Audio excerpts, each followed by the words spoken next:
сәлеметсіздер ме? Сіздермен бүгін американский панкейки жасайтын боламыз.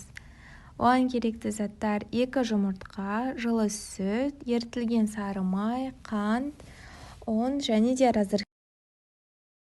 Ең бірінші 2 жұмыртқаға қант қосып жақсылап миксерлеп аламыз. Миксерлеу барысында бізде ақ масса пайда болуы қажет. Ақ масса пайда болғаннан кейін жылы сүтімізді құйып араластырамыз. Содан кейін ұн мен разрыхлитель қосылған қоспаны қосамыз. Ұнды біз кішкенеден қосып араластырып отырамыз.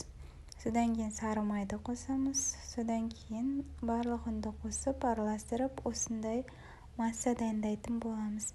Біздің консистенциямыз, яғни бұл сұйық та емес, қою да емес, орташа консистенция пайда болады. Және де қызып тұрған табаға, құрғақ табаға пісіріп аламыз. Осындай көпіршіктер пайда болғанда екінші бетіне аударып, барлық панкейкилерді осылай ретпен пісіріп аламыз.